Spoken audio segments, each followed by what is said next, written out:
Lauren O'Connor, Hello. welcome to Truckin' On. Excited to be here. Thanks for having me. You got it. Welcome aboard, my friend. Thank you. I'm so excited to be here. Big news. We've never met before. No, I have not. And it's so funny when I go back and look at, the Spotify of all of your episodes. It's really cool from like how many people you've had on here. So really honored to be here. Well, it's an honor to have you here. And I called, I've been trying to like up the marketing of the podcast this year. I've really just focused on doing it for 2 years. And then this is my third year of it. And I'm like bringing in video. We have Chris here shooting video today. And I called Maureen because she is a PR maven. Yes. And really to ask for help and advice. And then your name came up and it really struck me as like this would, you just have rebranded Amplified Minds, Yep. Which was once Foundation 45. Correct. Yep. And she's in the midst of doing this PR release this week, Yeah. right? So I talked to Maureen on Monday, and now it's Thursday, and we're here doing this, and super excited to have you here. And your organization, Amplified Minds, is super important to me because I knew Frankie Campagna. It's like since he was a student at Arts Magnet. I'm older than he was, but I was in Deep Ellum. I was living down there working at the All Good Cafe. Oh, wow. My band was playing, so I knew his dad.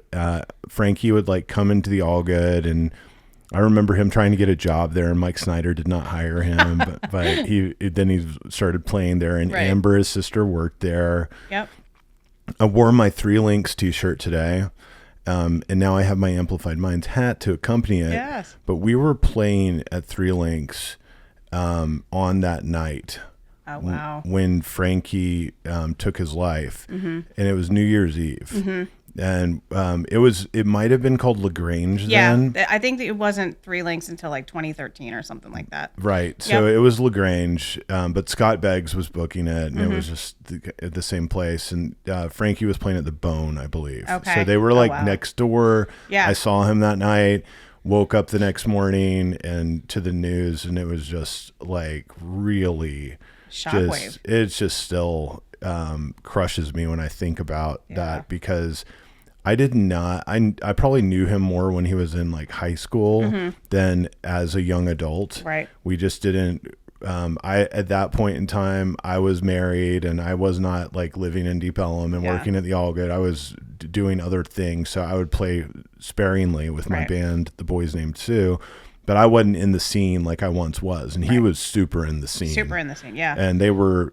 like blowing up, you know, and getting big. They were all over the Dallas Observer and Yeah. doing all of that. So Doing I all was kind the of, award shows and everything. Yeah. yeah. And I was watching it. I would see him. I saw him that night and like, what's up, dude? But like I hung out with him more when he was in high school, probably. Yeah.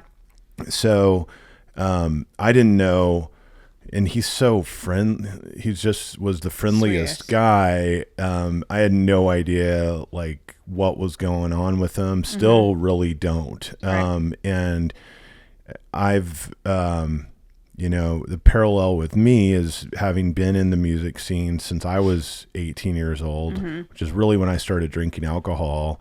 Yeah. And we're playing at bars and Deep Ellum, and they're giving us drink tickets and Yeah. not asking how old we were. And I played in honky tonk bands, and all of our songs were anthems about drinking alcohol. And we just fell into that genre, and it was super cool. And we packed places, we got paid off of bar sales. And Yeah. so like the more we drank, the more money we made, the more people were like, it was just, you're living in this like universe that you create for yourself where all of this stuff is normal. Right. And getting blacked out on a Tuesday night is normal. And thankfully, I never have really struggled with depression, but I definitely did with alcoholism. What year was that? 2009? When Frankie passed? Yeah. It was 2010 into 2011. So it was like New Year's Eve from 2010 into 2011. Got it. Yeah. So yeah, I was still drinking very heavily then, Yeah. and I did not quit until 2015. But I quit for a year in 2012, then I quit for 6 years in 2015, and now I'm like 14 months sober. Wow, congratulations. Thanks. but it's been a journey. Right.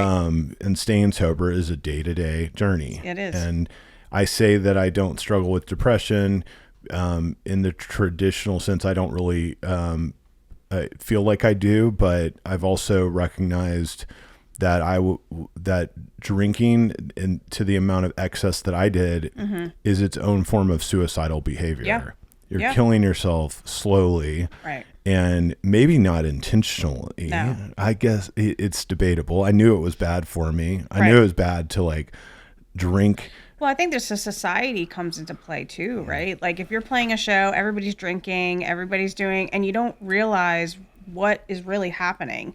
And I think that's what a lot of people in recovery struggle with, especially musicians when you're out doing gigs and all of that stuff, is that you are in this world that sucks you in. You know, you're playing nonstop or you're touring all the time, you're, dealing with rejection, you're dealing with burnout, and drinking is just something that you use to cope. And I think, majority of the individuals that use our services are musicians, and that's, the post-tour depression, right? When people come off tour and then all of a sudden nobody's paying attention to you and that's how I lost a friend of mine.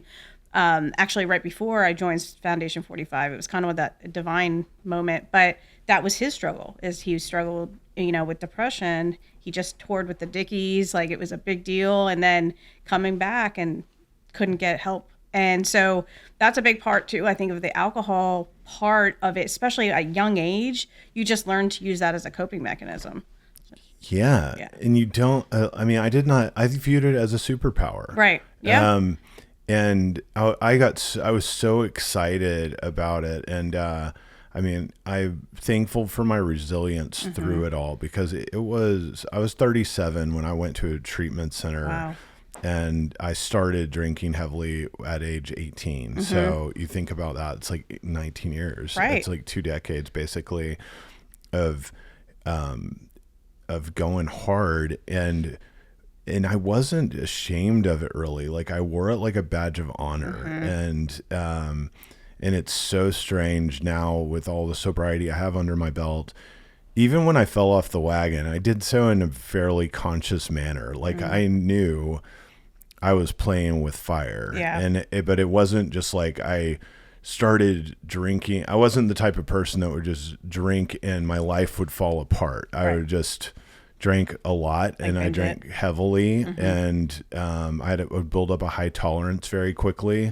But no one was telling me to not drink, because I could wake up, go to work. Yeah.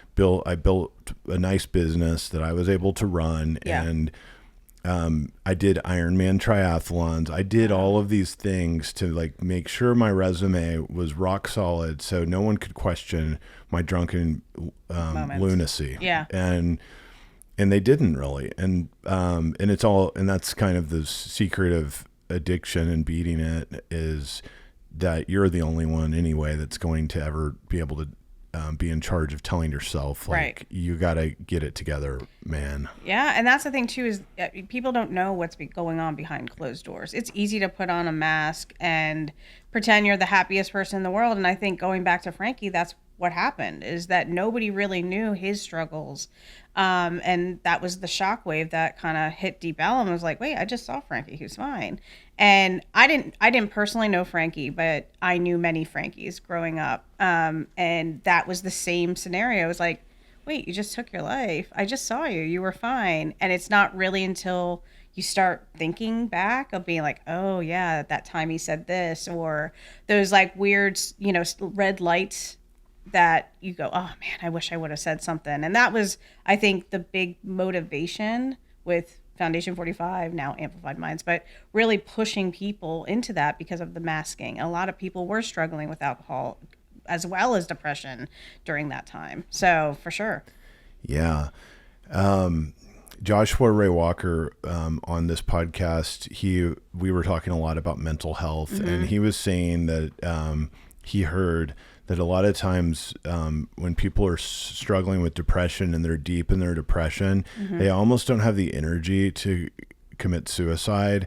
But then when they get a little flash of light or something and they get some energy, that he's heard that sometimes will give them enough energy to go through with it. Yeah. And that was just, I mean, it's all just chilling to think about. And Yeah. you were doing it every day. So thank you for your service to our community. And let's go back in time to when you were growing up. Yeah. And tell me about that.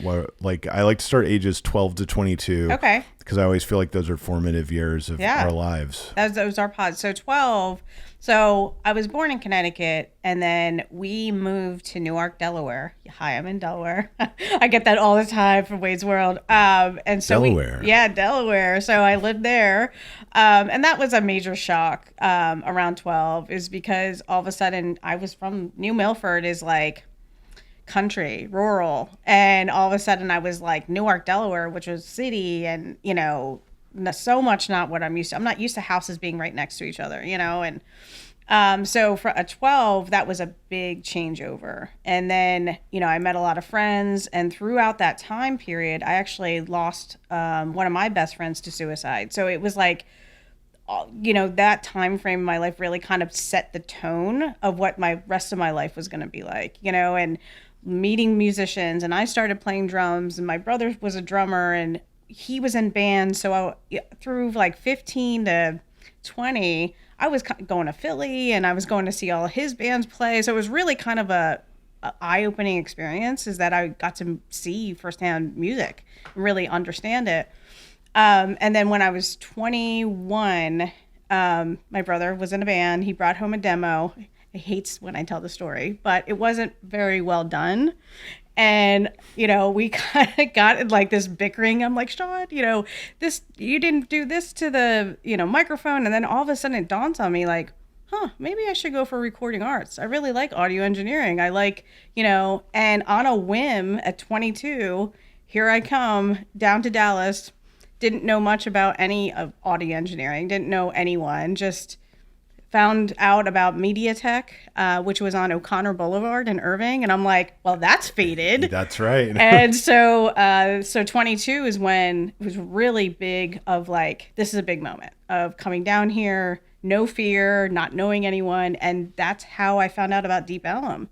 All of a sudden, you know, that's when they shut down the streets. This was 2004. Yeah. So they were shutting down the streets, and like they were having all these festivals, and like you had Blind Lemon down there, and then Club Clearview, and then Club Indigo, all of these clubs that are no longer here. But it was so cool for me, somebody from Newark, Delaware. We don't have music scene, coming down and hearing, you know, all different music being played. So it was this really very big transformative moment for me, of, you know, going to school, meeting lifelong friends, and doing what I loved, and being like one of two females in the whole entire school that was pursuing audio engineering.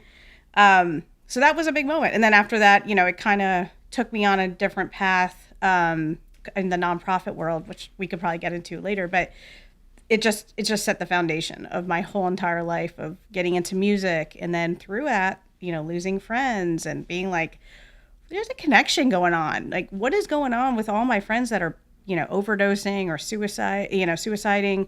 All of this kept on happening throughout my whole entire 20s.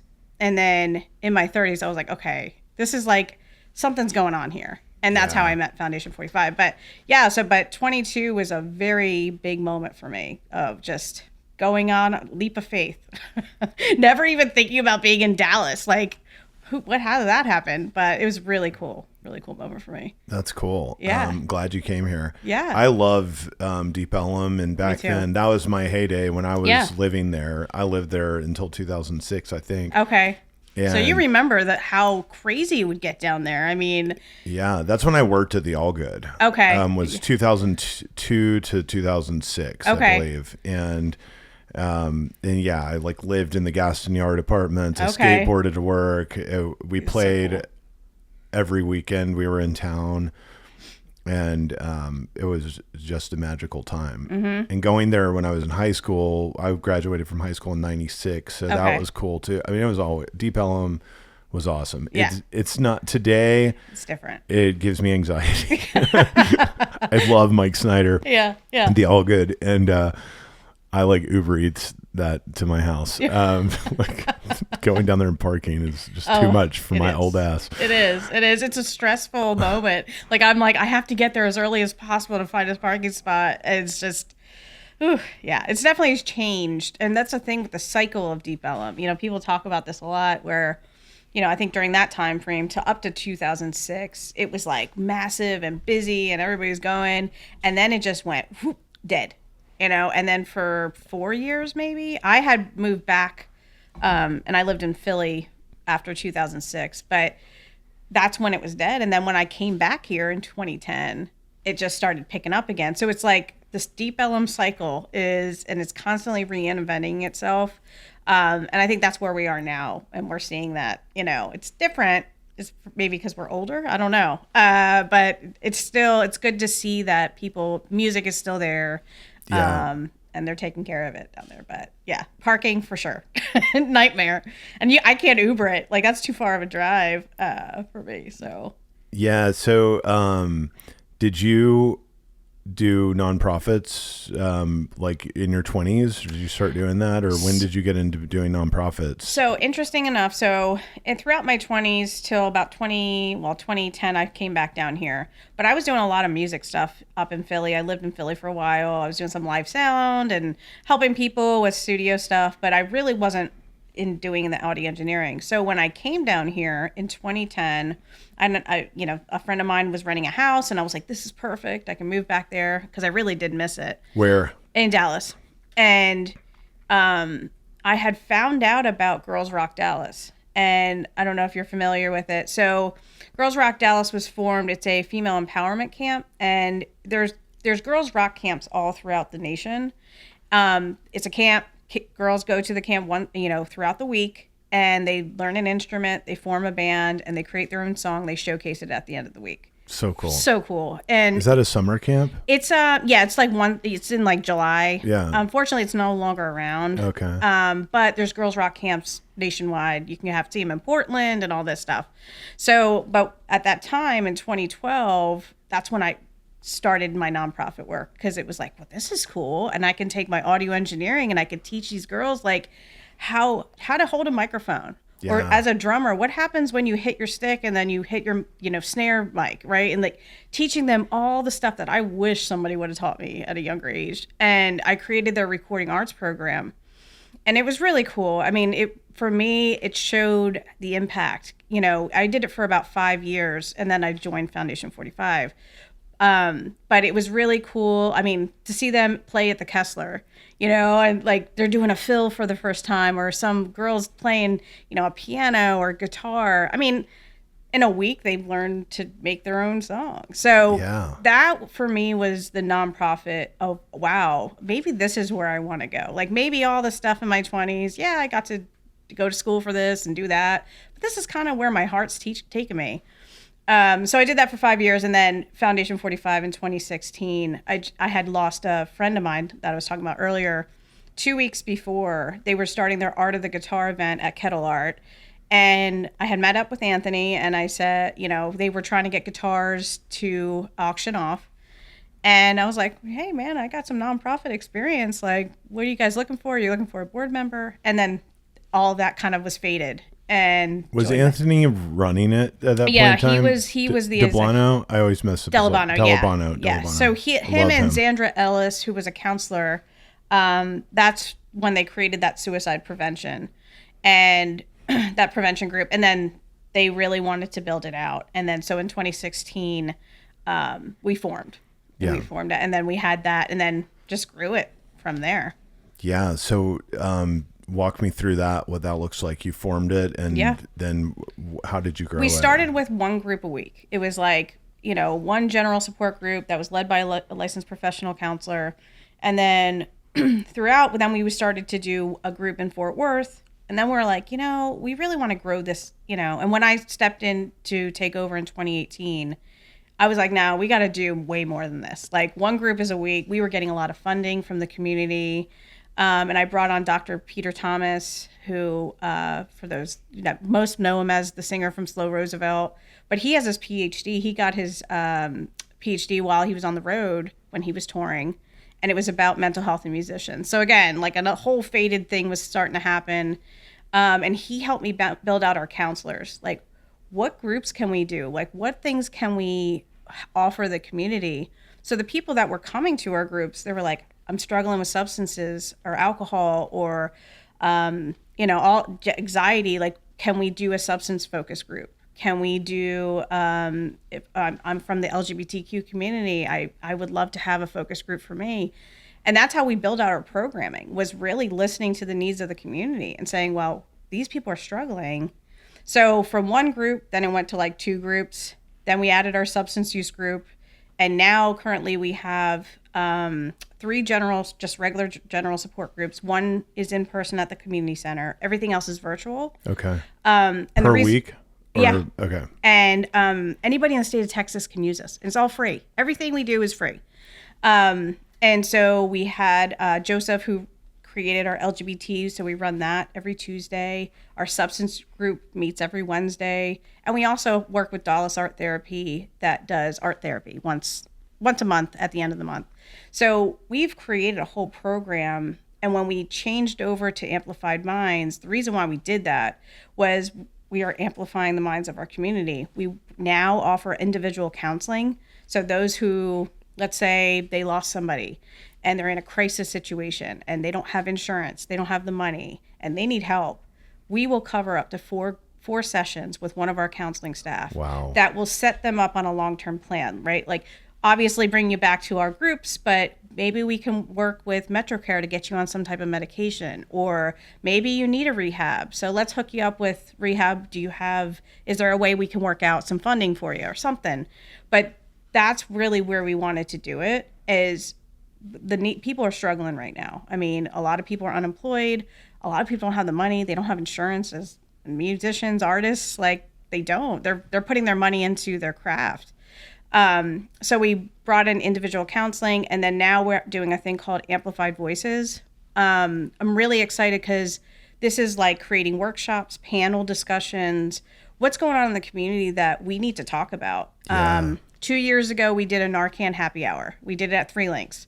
And we partnered with Livigy. Tell me what Narcan is, because Sure. I've been seeing Anthony post about that a lot. So Narcan so if somebody's using, like, say they're taking pills and there is fentanyl in it, or they overdose. Narcan is a medication that you shove up their nose and it'll take you out of an overdose. You call 911. They come and they will obviously set them up on long term, but this will pull somebody out of overdosing. It's crucial for people to know. It's a harm reduction. And we're seeing it more now with the increase of fentanyl, with increase of, a lot of people are using pills versus alcohol. Right. And this is affecting nationwide. I worked for a marketing agency and one of my campaigns was fentanyl. And it was scary to see how young kids are overdosing, as young as 9 years old. There's also, in a perfect storm, there's an Adderall shortage. So what's happening is people are getting counterfeit pills laced with fentanyl, thinking it's Adderall. They're popping it and then they overdose. You see this in high school communities. A lot of younger individuals are passing away. They're just going to sleep and they don't realize it's laced. So if somebody sees that somebody's overdosing, they have Narcan on them, that saves their life. And that's what we did 2 years ago, is because everybody was like, what is Narcan? How does this work? We partnered with Livigy and we were like, we're going to have a happy hour and we're going to talk about it. And we had over 75 people show up. We gave out 150 units of Narcan, and people still, talk to us. We would love to do that again. It was a great way for the community to have a conversation about it. And Anthony is doing the Narcan vending machines, which is great.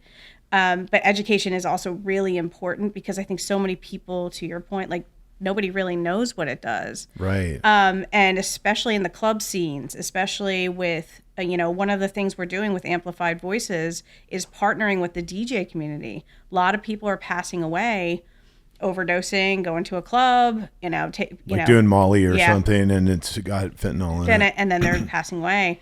And so we have somebody from the community that reached out and said, hey, can we have a panel discussion about this? And we're like, yeah. So we're in the process of setting that up and partnering with like End Overdose, which is a big, they're an organization that does that. They go to big festivals. You'll see them, they're nationwide, and they work with different organizations to do trainings and, let people know, pass it out for free. Here's some Narcan. So it's a big topic. I don't understand fentanyl. I mean, I understand it's a drug and it kills you. Right. But like I used to do drugs and I want Adderall. Yeah. I want to get woken up. Right. I've never done fentanyl before and thankfully never got into any kind of pills or opioids or things like that.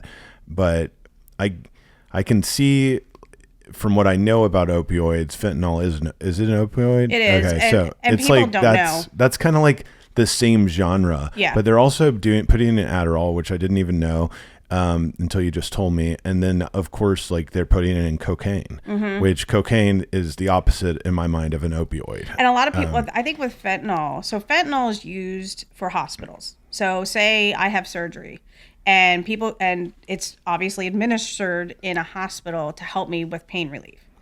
That's what fentanyl is supposed to do.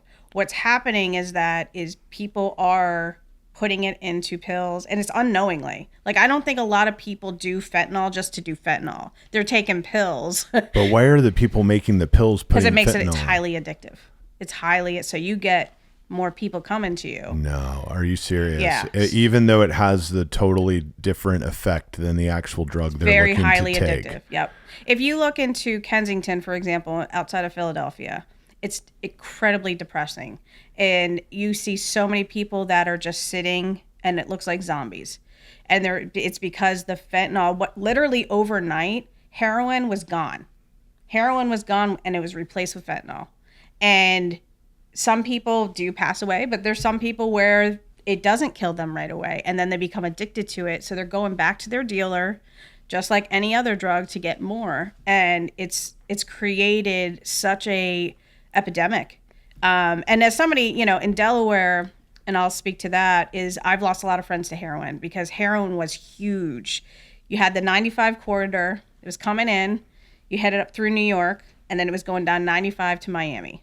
So where's Delaware? It's like right on that 95 corridor. So it was cheap. It's cheap to get it, and it was easy to get it. And so, I know Texas doesn't have, Texas is more crystal meth, and that seems to be more the issue. And there's heroin too, I'm sure. But down from seeing so many people and seeing that addiction of friends of mine that up close and personal, that's fentanyl is way heavier and it's way more addictive. And even just seeing that from a heroin perspective, like opioids you don't realize how bad somebody's in it until, they overdose or they're, putting it in between their toes so they can't show track marks, It's very sad. It's a very thing. And so when we did the Narcan happy hour, I was like, this is personal.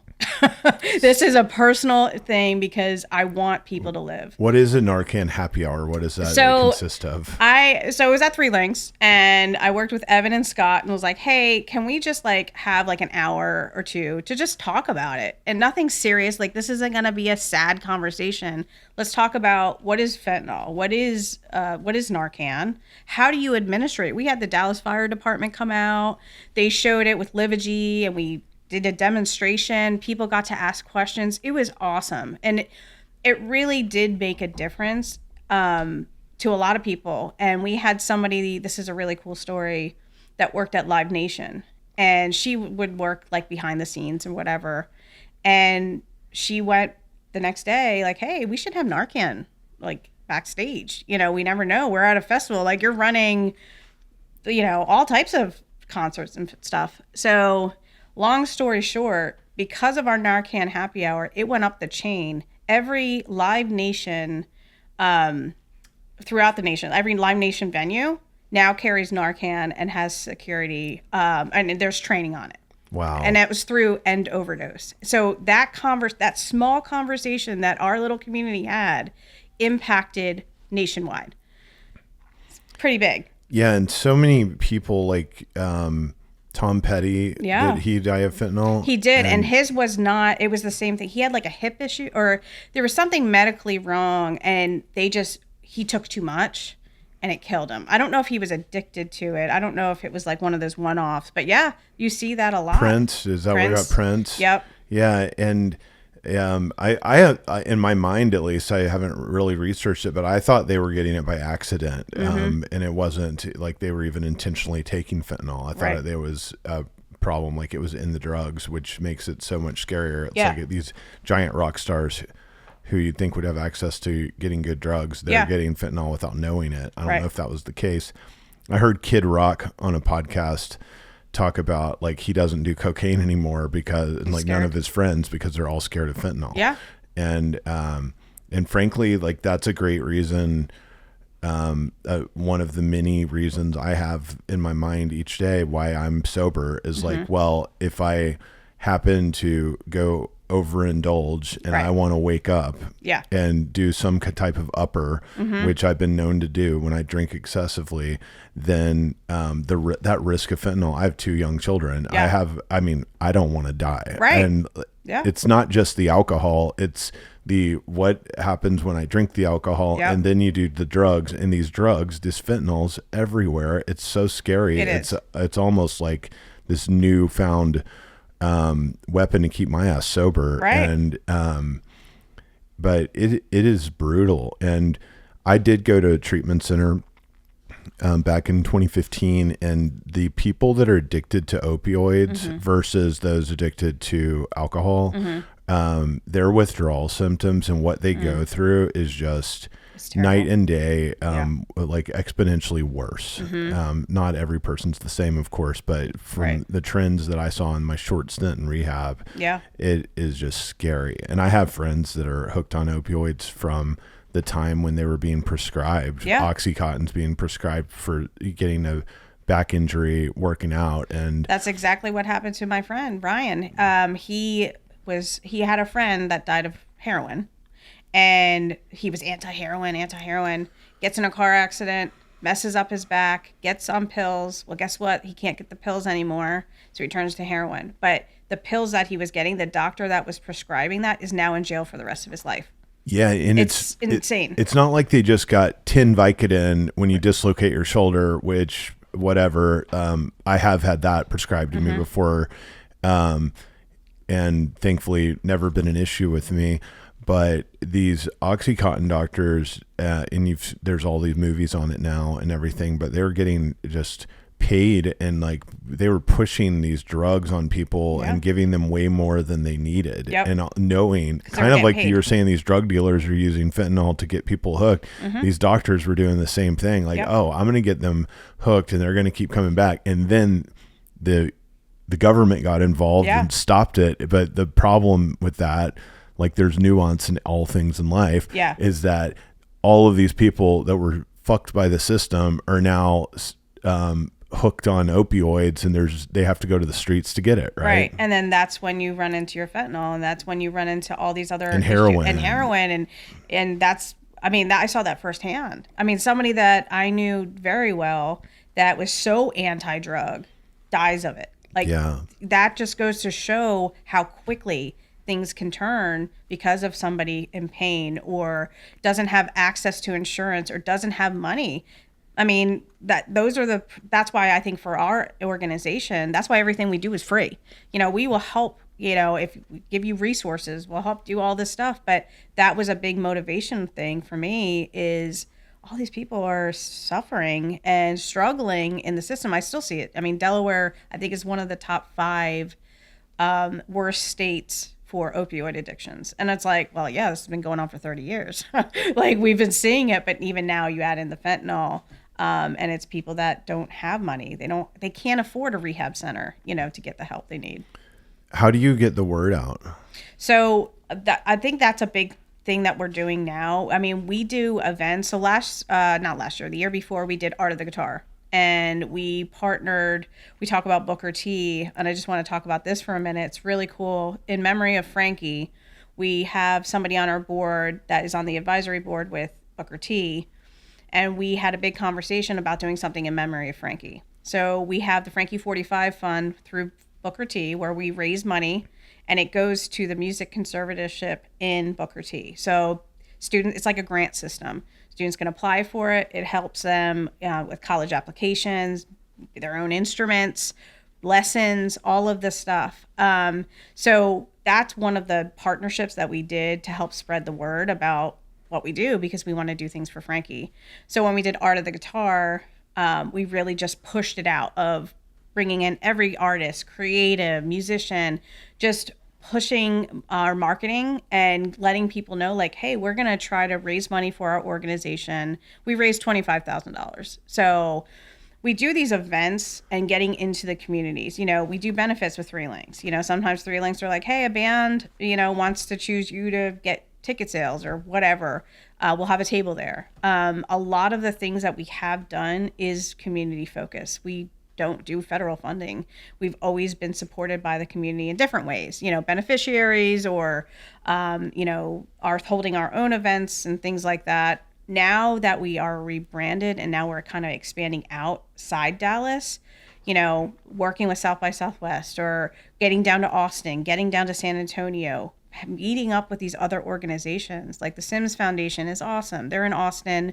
They're similar to what we do. Yeah. But making these partnerships with these other organizations and help spreading the word is really crucial, because we want people throughout the state to use us. So not just focusing on Dallas, but looking at it from a larger perspective. Do you see when you're out there on the streets and among the community, the folks that are deep in their addictions that want nothing to do with talking about this, like this kind of, the feelings I would get probably were shame that I would then write off with shots and just laughing about it and going on and not paying attention to it and just blocking it out from my sphere. And granted, we're talking a different time when I was deep in it in my addictions. And I remember someone brought me a Desire chip to stage when I was on stage, and I was really fucked up. And I got the Desire chip, and I just didn't even know what AA was. Right. But I figured it out. It was like kind of in the back, my subconscious kind of knew this lady's giving me a Desire chip. It was a chilling experience for me, but I just said, fuck this, and threw it on the ground and took a shot and laughed about it and said, thanks. Like, ha ha. Right. And, but I was so unaware really of AA other than like that, but it wasn't like people, I wasn't going to places, I guess, where they were talking about this, and it's almost difference. like you steer clear of it. Yeah. And that's the difference, I think, back then to now. Because of social media, there is a lot more conversations happening about it, breaking stigma. And that's another part of our mission. Like, let's go and break stigma and have these conversations.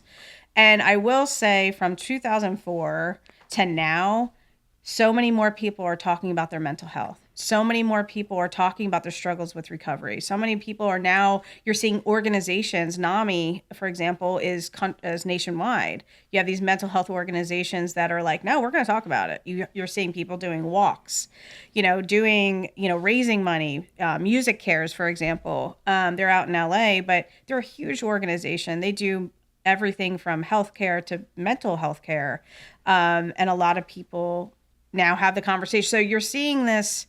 Yes, there is still that stigma, but I think I've seen it on the other side of it, where people aren't afraid to talk about it. Be like, yeah, I'm having a mental health day, or yeah, I'm really struggling with my recovery today. Can we talk about it? And you're seeing TikToks and videos and all this stuff. So, and you're seeing it from a national level. You see a lot of these musicians that are like, I've been in recovery for 10 years. Like James Hetfield, for example, like, he was very vocal about his recovery and what that looked like, and a lot of other musicians as well. But I think when you break the stigma of just having those conversations from a national level, it's easier on a local level it kind of helps break that out.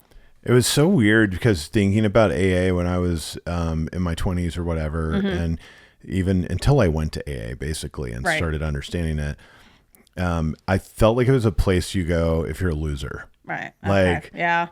Oh, you're an alcoholic. Like, you go to AA, like you lost the game. Like, you are a loser. I thought that. So, and I think many people do. They think it's as a dark thing. And yeah, it's just like where people go when they failed at life. Right. And yet it is literally the polar opposite. And it's like, to get sober requires discipline and strength and courage and all of these traits that then propel you into a new and improved life. Right. And I can just hear my younger self scoffing at me now. But it's just funny? it's cool. Yeah. And I mean, the best musicians, I used to think of Willie Nelson on Love Country and, as like a big whiskey drinker, because he has the song Whiskey River. Right. And actually, when I was in rehab, I read his book. What's it called?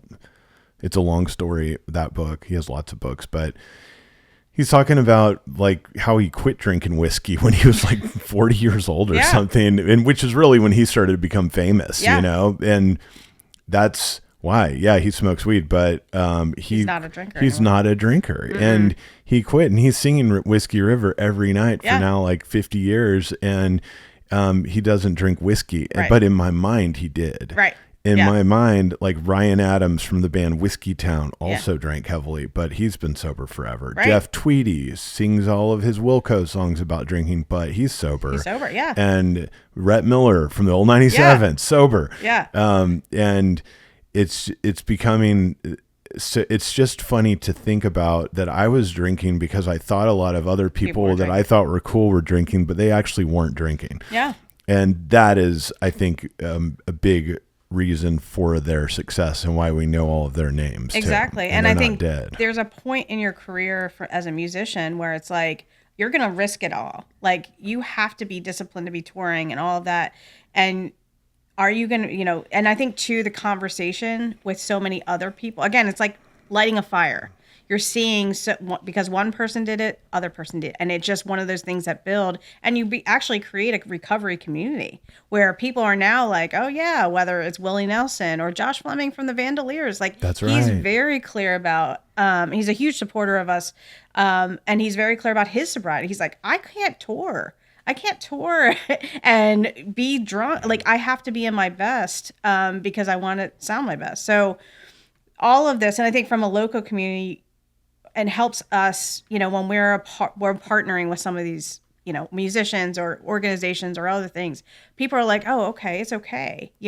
Whether it's AA or Smart Recovery, there's so many different recovery programs. If one doesn't work for you, try something else. There's not a one size fit all to recovery. And that's even what we do. We want to work alongside an AA or Smart Recovery on our Wednesday night groups. Let's, everybody come, maybe we'll do outings. That was a big thing, is people that were in the recovery space. That was the feedback, is like, I can't go to a show. Right. I don't know how I can't. And I'm so proud to see our communities, like the Three Links and everything, now have NA options where you can go and get a no duels, right? Or you can go and get something that doesn't have alcohol, mocktails or things like that. So you're not feeling so out of place. And those are the things, the partnerships like Beyond the Bar with Reed Robinson. Yeah. He has that really awesome, alcohol-free spirits that he sells that you help kind of get you back into doing the things that you love and not feel so awkward with that. I mean, non-alcoholic beer is like my go-to. Yeah. And I can't explain it, but going to a nice restaurant for dinner where I used to have wine and martinis and old fashions and blah, blah, blah. Like now, just to have a non-alcoholic beer is nice. It's just this, it brings me comfort. Going to concerts as well. Liquid Death is cool. Yeah, yeah. I'm wearing Liquid Death sweatpants, by the way. And I saw their CEO do a talk, and he was talking about how he designed those cans.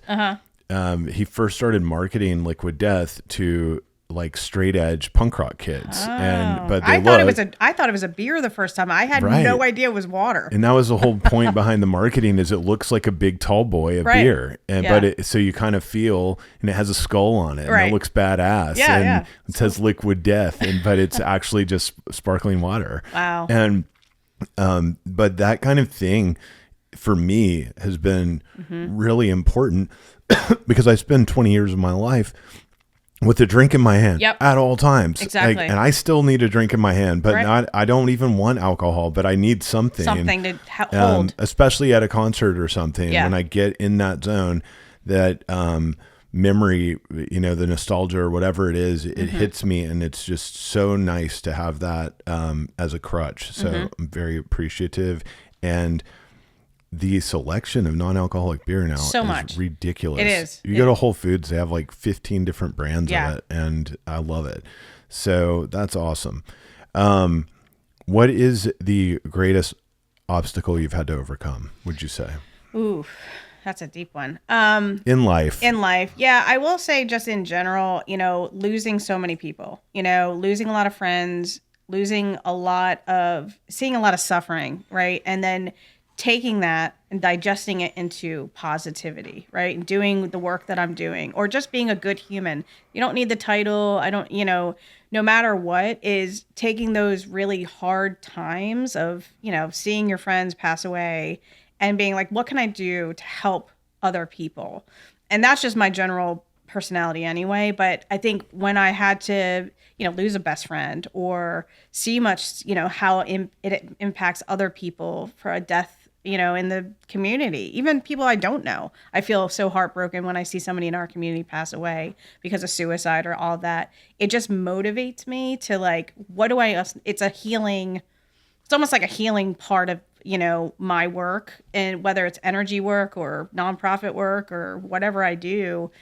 I think for me, that was a hard obstacle because I've always had a really scary relationship with death. Like, I think in death in general, like, people don't like to talk about, people don't want to deal with it. And I think because of that, it was just a propelling experience for me to do something to help more people. That's an American thing, a Western thing. I've read books on like African tribes where they honor death. Right. And, yeah. Because death is actually just being reborn. Yep. Is how many people view it, including myself. So death is a new beginning in another realm. Yep. Just like being born is a new beginning in another realm here, that you're coming from another realm over there. Yeah. And that was the journey I had to take. And that was a big part of my energy work of like, now I look at it like we're all coexisting. We're all in this together. But back then when all of this was happening, I was like, it really flipped me out. So it was like that journey, to your point, of like the hardest obstacle to be something that really motivates me to be a better person for that. So yeah. I have another question, and I recently lost. I think I lost 3 friends last summer to drugs and alcohol, combinations of overdoses, drinking yourself to death, and dying homeless, addicted to meth. And I will post about this on social media. I feel like I have no option other than to post about it. yeah, I've found most people don't talk to me about it, but I hear from other people that I like piss people off by talking about it and explaining why these people died, because there's a lot of shame around it. And if you're dying of an addiction, you have a lot of shame that you're dealing with. I know that shame is the root of my addiction, and I believe it's at the root of many people's addiction. And especially when you get addicted, then you're ashamed of it. You don't want to talk about it. You tell lies about it. Yep. It's just like the most cliche thing behind addiction. So then when someone dies of it, then they're like, don't talk about that he died of alcohol because you're shaming him.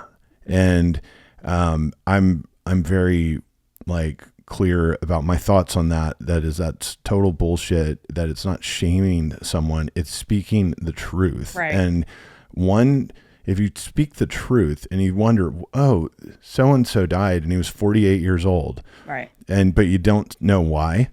But if you say so-and-so died, he's 48 years old and he drank himself to death and he killed himself by drinking vodka all day, every day. Like that's going to shift other people's perspective on that, instead of like, oh, it must have been some fluke heart attack or something, Right. like, you know. And it But kind of integrates some compassion too, you know, like if somebody is passed away from addiction or passed away from suicide, you see that a lot. You know, if somebody dies of suicide, oh, well, he was selfish, right? And we have a whole thing on myths of suicide. Yeah. And that's what Dr. Thomas really we've broken stigma, because it's not, it's selfish. That person has been so down for so long, they think you're better off without them, right? So when you talk about shame, you know, shame will destroy you. Guilt will propel you sometimes, because I think there's, you know, it's almost like when you have guilt and shame is more of the heavier. Sometimes guilt will be like, okay, you know what, I need to get my act together. Shame won't. You'll just sit there and push it down further and further.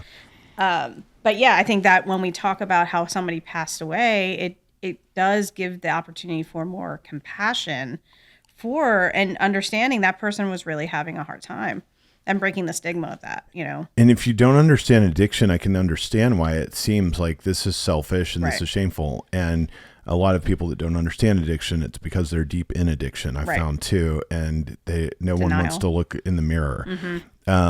But it's, if someone dies of cancer, fuck cancer. Yeah. Everybody's talking, Yeah. fuck cancer. Yeah. Cancer. Oh, what a courageous battle against cancer my grandma fought. Yeah. And it's this like great thing, but that's how I view addiction. It's cancer. It's Right. just a different form of it. And that, therefore there should be no shame, but there is, but it's just such this bullshit made up, Yeah. like thing that doesn't even make sense. And Right. to think that it is shameful to talk about how someone died when they died of addiction is just perpetuating the problem. Have you heard of the organization Shatterproof? No. Okay, so Shatterproof, we usually have a table they do a walk, and they do it it's nationwide. The CEO of Shatterproof had a son that died of addiction. And he tells the story every time before the walk. And he said, 2 streets over, a neighbor's son died of cancer, and there was food trucks, or not food truck, but meal trains, and people coming to bring flowers, and there was this big community support. He goes, when my son died, not one person came.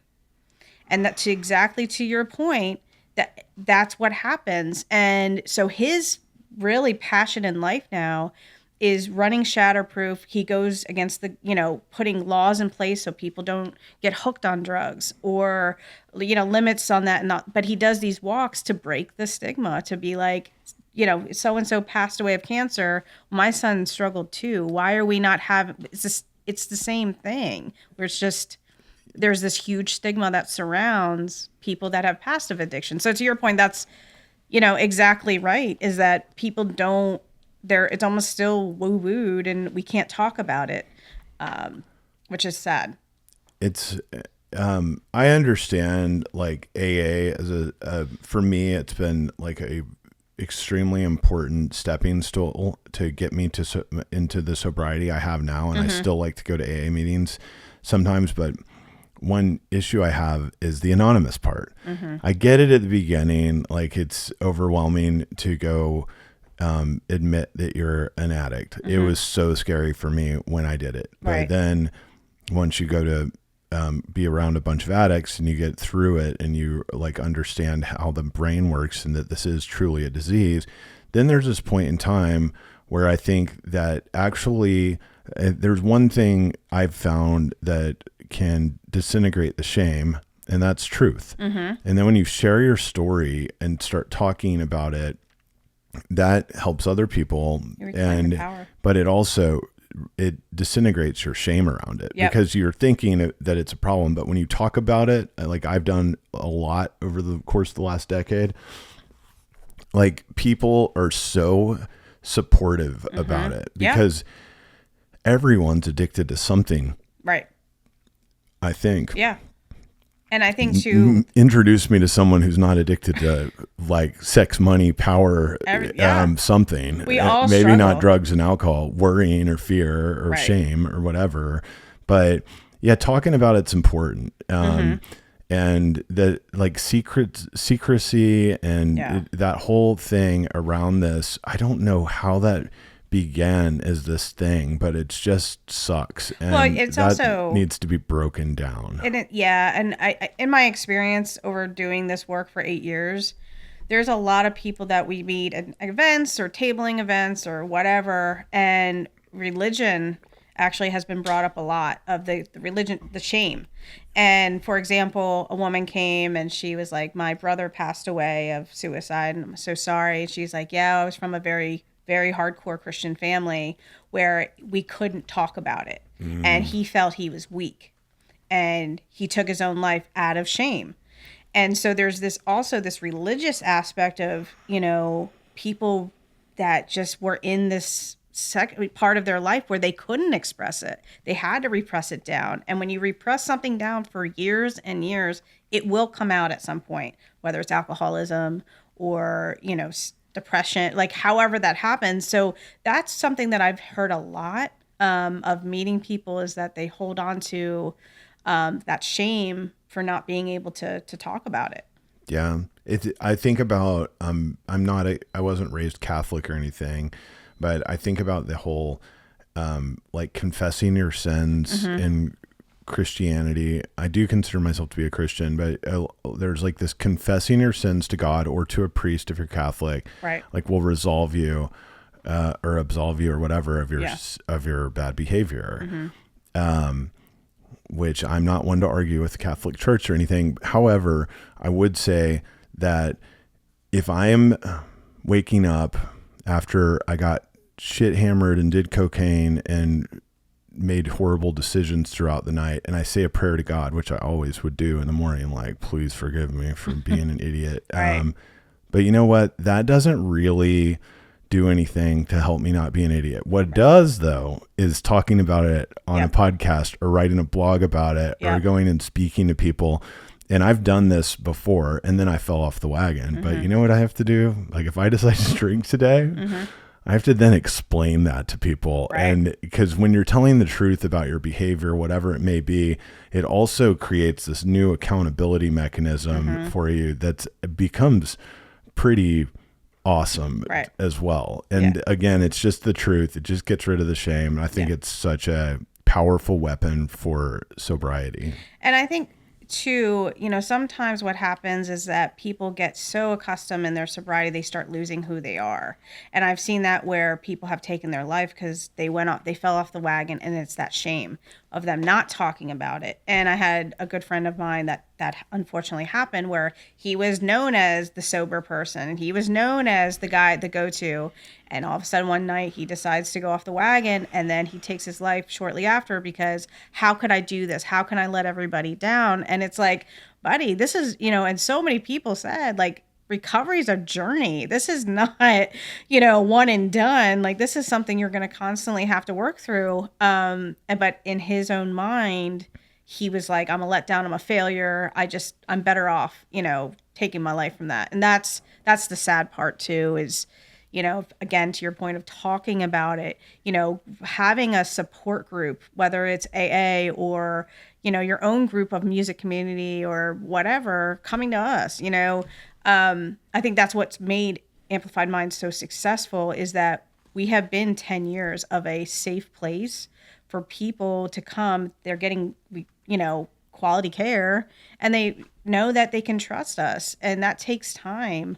But again, there's not an Amplified Mind in every state. There's not, but that's one thing that I have seen a lot is, the shame part of, sobriety too. Is it just for artists and musicians or just anyone? Anybody. And the reason why we really do market to the creative community, the reason why is because that's a community that doesn't have the money, doesn't have insurance, and doesn't have the resources. But anybody can use our services that is 18 and up and a Texas resident. So you could live in Austin, like hit up our virtual session on Thursday and still use our services. We do also, we know that because of it being focused on the creative community, a lot of people do want to remain anonymous. So it's not like you don't have to use the camera. And, if that's something that takes time for you to open yourself up to, like, we understand that. And confidentiality is really important. And that's something that the counselors state at every group. what happens here, what is said here.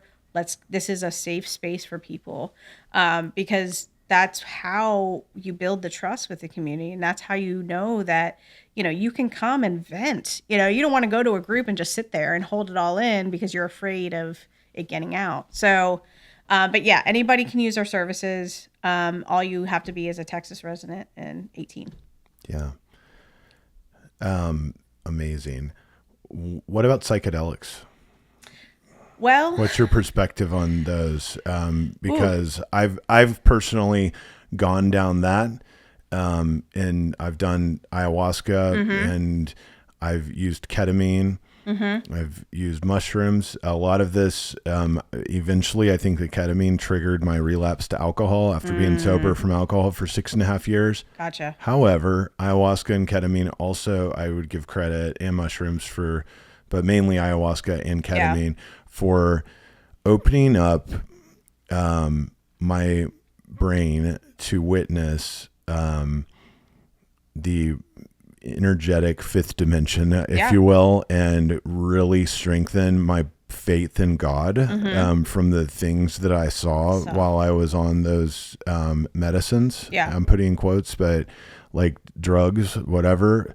They served a huge purpose for me. The ketamine I became addicted to. It has some very similar vibes to alcohol, which I didn't even realize it, but I did ketamine in January. I started drinking again in April after 6.5 years. Wow. And then I realized it after it was all like I drank for a year and then like, oh gosh. Yeah. That's what triggered that feeling. And I kept doing ketamine until then God came down and told me not to. Like knock it off. Scared the shit out of me. Well.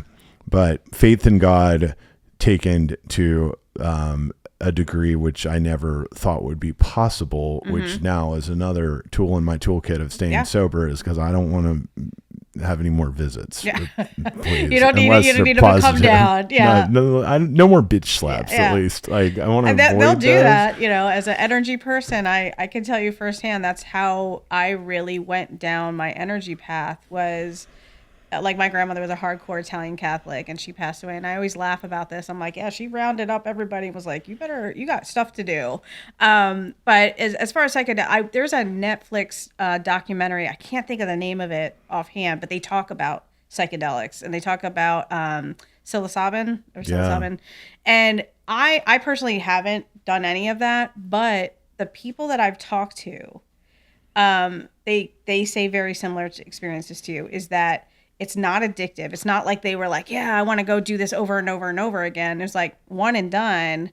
And it really helped me work through a lot of my mental health issues. So I'm still kind of learning about it as far as like, does this really benefit, people? But I will say the majority of people I've talked to, it has been really beneficial, especially those that microdose and things like that. Like it has helped them significantly. So I don't know. I'm interested with seeing that, because I think as long as it doesn't take you down another bad path, right? Like you got to be responsible of like knowing what you're getting, and that's education. And I think there's a lot of doctors that talk about this, and there's a lot of information out there, good information. Yeah. Just knowing what you're getting into before you do it. And I love the fact that they do like certain places where you can like lay in a bed and somebody's watching you while it's going on. Like, I think if it's, being counseled, I think that's great. But yeah, from what I've seen and read,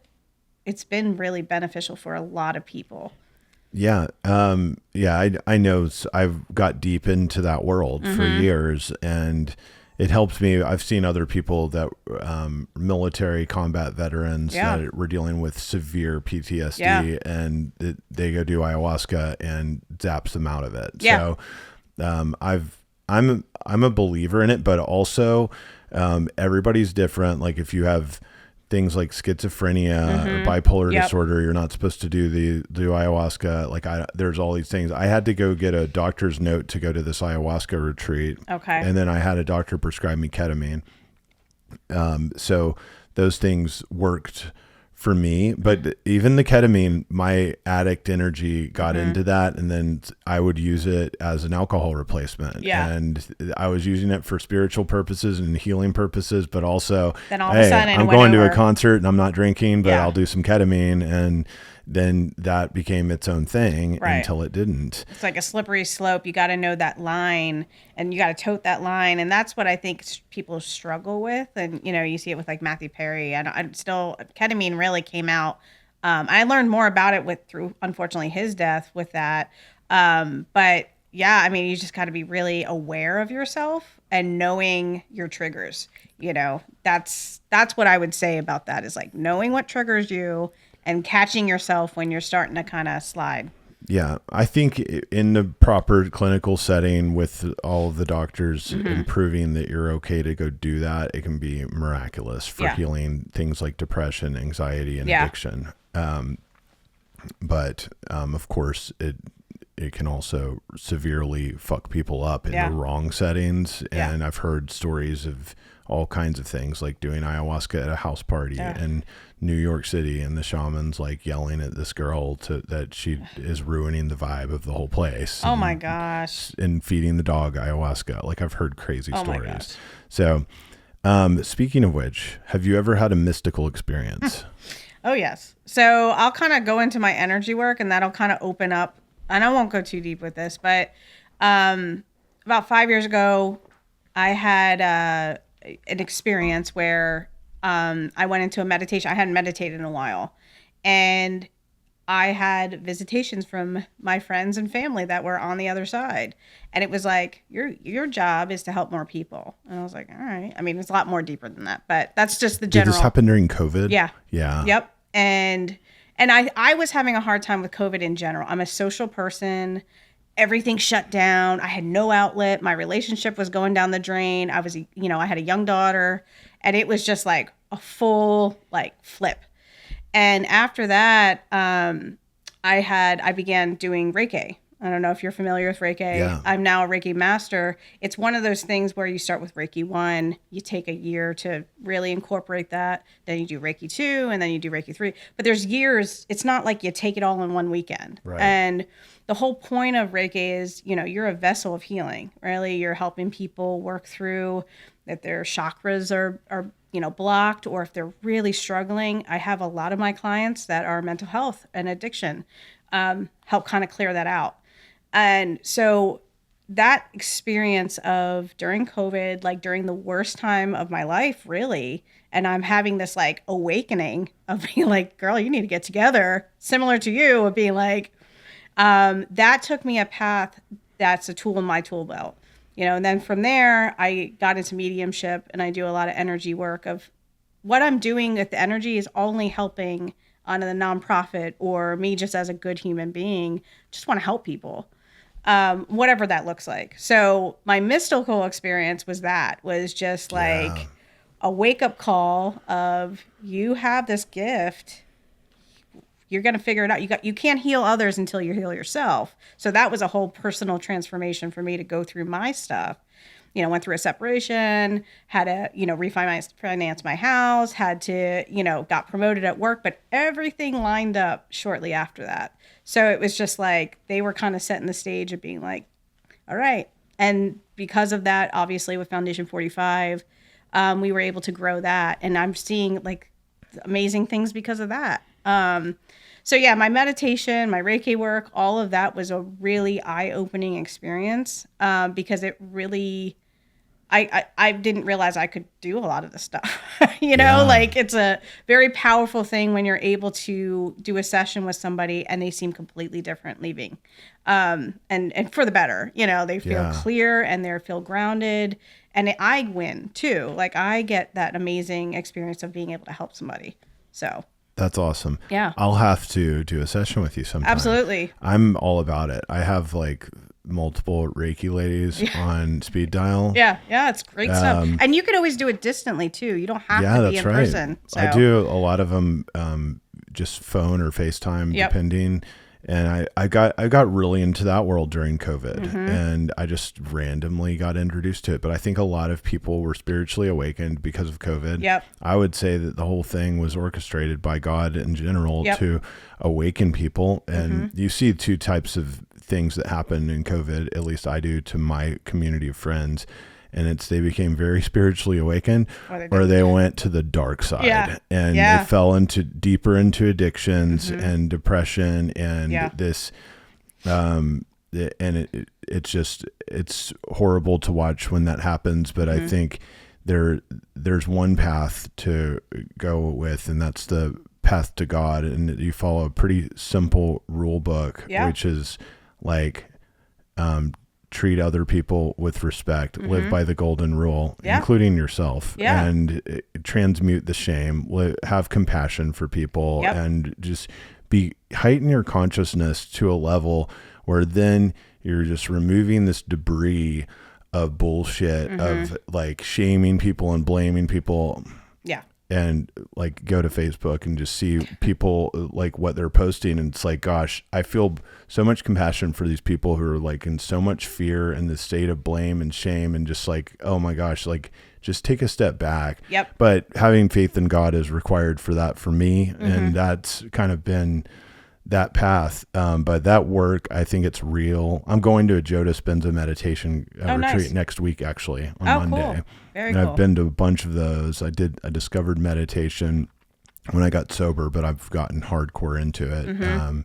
And it's life-changing. It is. So, and I got into like Buddhism. I go to the Kadapa Meditation Center. It's right next to the Dallas Aquarium. Okay. And I don't know anything. At the time, I read the Book of Joy with the Dalai Lama and then Archbishop Desmond Tutu. It's a beautiful book. I've got to read it. You have to. It's really a great book to read, especially when you're going through some hard stuff.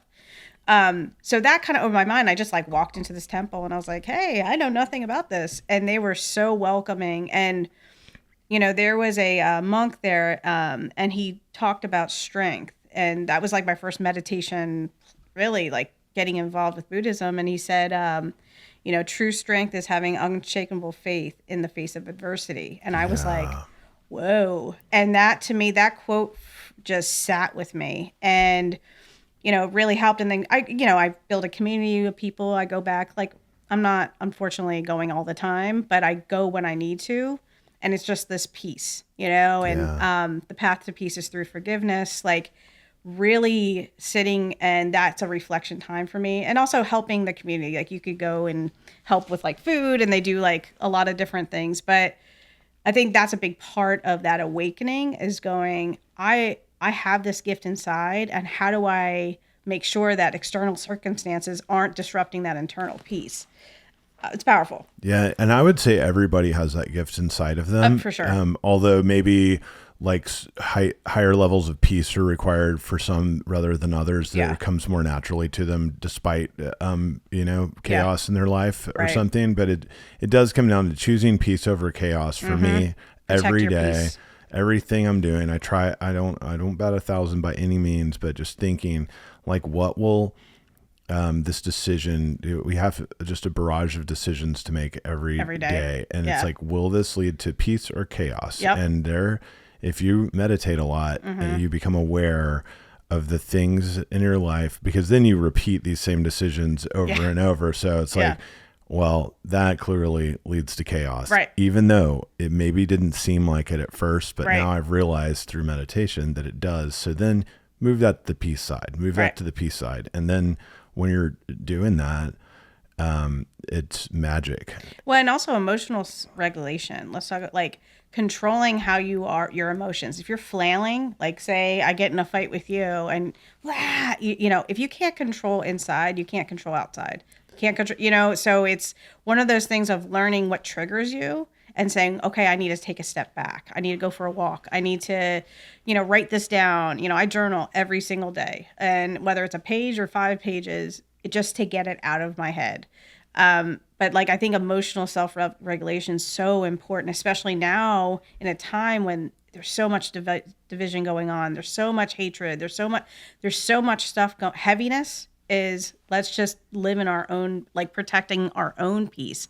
I don't even go on Facebook that much anymore. Like, Yeah. it disrupts me from what I need to be. I'll post about like the nonprofit stuff or, pictures of my daughter or something like that. But to me, I want to take a step back because I know if I go on it and I go down a deep, dark hole, I'll be there for hours going through it, And choosing peace and chaos is its own form of addiction, one healthy and one not. Yeah. But it spirals. Right. So when you start living that way, Yeah. and if you get dopamine hits from writing things that you're like think that you're passionate about, that really like that, but you're putting this negative energy out there, then that creates its own kind of weird little form of dopamine, but followed by this like down spiral of like guilt and shame, Right. and then and And fear. ego. You have ego there too. Yeah. And I lose my temper from time to time, of course. But when I do now, though, I can typically like 30 seconds later, Yeah. apologize quickly. Yep. I can look inside myself and say, why did I just lose my shit? Oh, I know. It's fear. Right. Yeah. It's fear or shame, really, Yeah. but mainly fear. And that's why I get angry. And then, well, I'm going to tell that person that I just yelled at. Yeah. Typically my sweet ex-wife. I mean, or my dad. Yeah.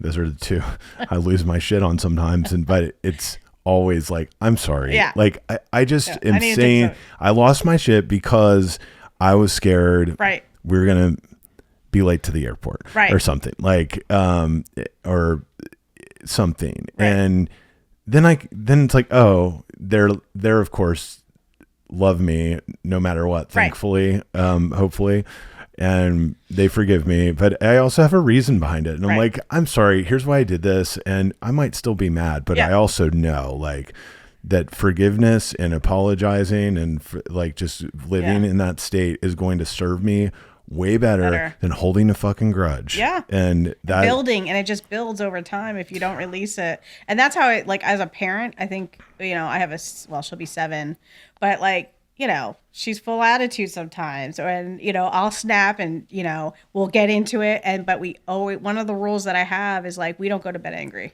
We hug it out. We talk it out. It might be an hour. It might be 2 hours. We might have a moment, but like, we don't go to bed angry. We don't, and I, was raised, not to really nobody ever apologized in my family, so now it's like, no, I'm going to make sure I apologize when I act and be responsible for my actions too, because that just builds that trust up even more. So I think for me too, as being a parent and having to go through certain situations and be like, oh yeah, I just totally lost it because I'm exhausted, or I just want you to go to bed, I need 5 minutes of my own time, it's a wake up call for me too. So yeah, it's funny.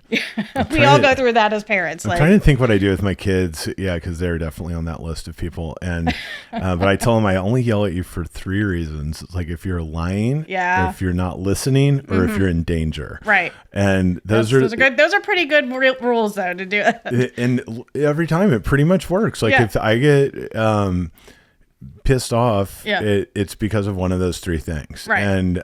And then they're like, why are you yelling, Daddy? It's like, hey, it's one of the 3 things. It's the rules. It's coming. Yeah. So I love being a dad. Yeah. Isn't that being a parent is great? It is great. And I think too, for me, I wasn't really wanting kids. Like I wasn't going at first. I was like, no, I like to live my life. I had my daughter way later in life. And so I was like, and it popped up and I was like, this is great. And she's taught, like our kids teach, I think in a way we go back to children, like when we were little, like there's certain things like, me and Lily are creating something of Play-Doh, and then like I'll have a flashback of doing Play-Doh when I was a kid, and like, and how she would feel with certain situations, because I can have the ability to go back to when I was a kid, what things upset me when I was a kid, and make sure I don't do that to her. It's just interesting how even though we're parents, we still, I think, have that ability to go back to relive our childhood in some ways. And they're our greatest teachers. Yeah. Right. For sure. And I quit drinking when my daughter was 1.5 years old and started talking, and that was a big reason behind it, because I'm like, what kind of dad do I want to be? The dad that comes home reeking of cigarettes at 7 p.m. after going to happy hours and like, and falling asleep in my lounge chair with a empty bottle of wine next to me, or not. Right. Be present. And be present. And then when I fell off the wagon and we were like in Costa Rica and doing like a little vacation, and they had beer on the van, and I was drinking the beer, and she looked at me, and she was probably 9 then. It was a couple years ago, and a year and a half ago. And she's like, Dad, I thought you didn't drink anymore. And I was like, it's kind of like, here comes me explaining why I drink to my 9-year-old. Like, it's kind of like sugar. I try not to eat too much sugar, but sometimes I will. Yeah. And then that moment, it just dawned on me, that was the last day I drank alcohol. Yeah. And she, once again, 8 years later, catalyst again for me to saying like, do I want to be this guy or the other guy? And I always have the disclaimer with my children and with all my friends and all my listeners, like, I can drink at any time. And it's just something that if I had to gamble on it, like, I would probably bet that I probably do drink again, because that's what history shows. And but it's okay, but I'm not going to like be dealing with that shame though. I'm going to deal with it like I've been working on for all these years. I'm going to meditate on it and journal on it, and like talk about it openly with everybody, and like, hey, call me out on this if you think there's a problem. I'm not just, I mean, you never know what you're going to do, but it's one of those things, like having that mindset of, it's one day at a time. And for today, or at least for yesterday, I didn't drink. Today, I don't know. And you take the pressure off yourself, because that's what I think happens too with people that are in recovery. There's this pressure of I can't do this. I can't do this. Well, sometimes in your mind, when you tell yourself you can't do something all the time, guess what you do? You're like, oh no, we're going to go for it tonight. And it's just like wheels are off. And that's where I think the guilt or the shame comes back in. It's like you wake up the next day, oh, I'm the worst person in the world. How could I have done this to myself? My whole life's over. And then it's just this vicious cycle that you get back into. It's the peace and chaos thing too, and that's saved my ass a lot in the last year. That is definitely choosing chaos. Yeah. Like, the opportunity for chaos, if I choose to start drinking again, is high. Will it happen week 1? Maybe not, but it's eventually. I'm going to have that night where I'm slurring at a dinner with work clients, and I'm going to wake up and just deal with that. And to choose just to eliminate that as an option is fantastic. So hopefully I keep choosing peace over chaos. What else do I have for you? Moving on to the end, I just like to, get your advice on cool things to do. What's your favorite vacation destination? Sedona. Oh, hell yeah. Sedona's awesome. I go there every year for my birthday. My birthday's October 7th. It's a great time to go. It's the perfect time to go. It is like 65 to 70 degrees. I mean, it gets chilly at night, but I love to hike. And I mean, Texas is great too. You could hike here, but there's something about the Red Rock out there and energy. I like, talk about energy, spirituality. You hit up all the different vortex, and we go hiking. Me and my friend Allie go every year. That's like our thing. I love beaches too, but if I was to choose like the one vacation, it's Sedona. I love Sedona. Love it. It's great. It was my picture on my phone until recently. And I just changed it. But yeah, I like the Red Rocks of Sedona. I go about once a year too. Do you? My dad actually grew up in Clarkdale, which is like 45 minutes away, and by Jerome. Yeah. We actually stayed in Jerome. So the singer from Tool, Maynard, he has a winery or vineyard right in Jerome. And Jerome it could be a little creepy town when you're driving into it. It's like something out of a horror movie. And I think town, it is a ghost town. But there's this really but there's cute little Airbnbs, and there's like a restaurant, and we went to his restaurant, and he has these they call them like lasagna balls. Yeah. I mean, his food was, they make all the pasta. That sounds really good. It is. It's like they make everything from scratch. All their pasta's done. He has his wine and all that stuff, but that's what we did. We stayed in Sedona, and then we drove to Jerome. I think it's like 20-30 minutes away. Yeah. I mean, it's not super crazy, but it is a very, very small town. When you're driving through it, I was like, yeah, this is He cool. went to that high school that's up there on. Oh, is that what he did? Yeah. Okay. I didn't know he was from there. I just figured maybe he liked it because it was like a little creepy town. But Yeah. it's cool. It's a very the vineyard that he has is No, I mean massive. my dad did. Oh, your dad Yeah, did. my dad went to when he went to the high school. It was on Jerome. So there's okay. a school there. My buddy recorded there recently music. Oh, really? There's a studio there, and they still have the picture up of my dad's senior year class from No high school on way. the wall. Yeah, crazy. That's pretty cool. What's your favorite restaurant? Ooh, I don't have. So I love Mexican food. So like, if I'm in Deep Ellum, I go to Velvet Taco. Like that's just the go-to. But I don't have like a favorite one. I was thinking about this on the way here. I'm like, I don't know. But anything with tacos, like I'm the like chips and queso. Give me some tacos. So good. Yeah, that's why it's great down here. Up north, it's awful. Oh yeah, I went to school in Rhode Island. Like it's but like up there, it has great Italian food. Down here, does not have good Italian That's food. right. So it's like you got to take what you get, I guess. So for sure. Favorite book? You want to go with the Book of Joy? I'm gonna go with the Book of Joy. So if anybody hasn't read it, it's a beautiful, beautiful book, and it really is that. It is a book of joy because they're two very different religions, right? Buddhism and Christianity, but they bridge it together through. They're almost like children when you're reading it. So definitely read it, especially if you're going through some hardship. It'll lift your spirits. I'm reading Living Buddha, Living Christ right now. Have you Okay. ever heard of that? I have not. No. It's by Thich Nhat Hanh.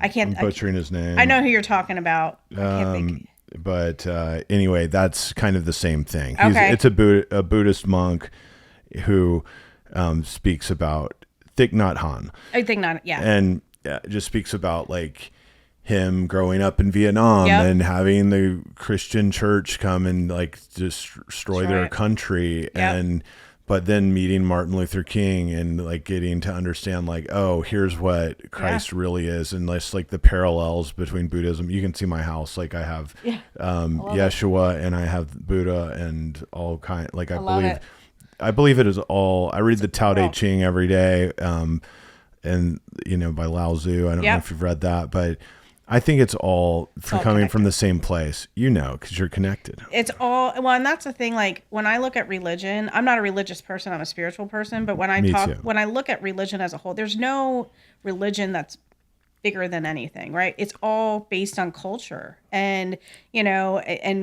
creating traditions is to bring people together. That's really the root of it. But yeah, I look at religion as every single religion is connected. It's all saying the same thing. Don't be a jerk. Don't kill people. Love each other, right? It's all about love at the end of the day. Obviously, belief systems and stuff like that is different, but it's all that's really I would say the root of every religion is the same message. Right. And then what gets done with it through once it becomes an organization run by human beings who are messed it up. not the ones who started the original message, Right. then it just is going to be flawed because it's humans. And Right. sometimes it is and sometimes it isn't. And you Right. can go to one church and it's Wonderful. it's wonderful and one might be like crazy. Right. So it is what it is. But my spirituality practice is like so important to me. Yeah. So I got to read that book though. 'Cause Yeah. I love reading spiritual And there's also text. a book. I can't think of his name right. The name of the book, but it's through Miguel. He's a bass player for Teenage Bottle Rocket. He's very into yoga, and he has a couple books about his experiences being on the road, going through his Buddhism, and then also talking about yoga and that how he was able to turn some bad stuff into some positive stuff. Like he had lost his sister and he lost his dad and like through grief and all that. So there's Miguel Chen, if you ever want to check him out, he's also pretty cool with that. Cool. Do you have a favorite quote? I love Rumi. So Rumi is a poet, whatever. And right, I hope I say this right. Why do you stay in prison when you can look outside? I think I just messed it up a little bit, but it's something. Why do we stay in prison when we can live like outside the world? we hold ourselves back, like self-limiting beliefs or, fear-based things. And we do hold ourselves in prison. And I think if we just like release the fear and lean into the excitement versus the fear, like so many more things could happen for us. So it's something like, I think I'm saying it wrong, but it's like, why do we keep ourselves in prison when you can go outside? Yeah, I love that. And I always ask, what charity or cause do you support? And I know we both support Amplified Minds. Amplified Minds, right? So we'll put a link to it in the show notes for people to go. And we've got to stay in touch. I'd love to like come participate in things that you have going on. For sure. Because it's important and it's amazing what you're doing. Thank you. Congratulations. Yes. And I think that's all I got. So how do people track you down? So they can go to amplifiedminds.org. You can email me, Lauren@amplifiedminds.org. We have some big stuff coming up. So volunteers, let me know if anybody wants to reach out to help us. We're planning some pretty big events this year, so be on the lookout. And then on our Facebook, we're Amplified Minds Help. And then on Instagram, it's amplified.minds because we had to change it up a little bit for the handle. There we go. We'll put all those links in the show notes. Yeah. And Lauren, thanks for trucking on. Awesome. Thanks for having me. Peace. I'm trucking on.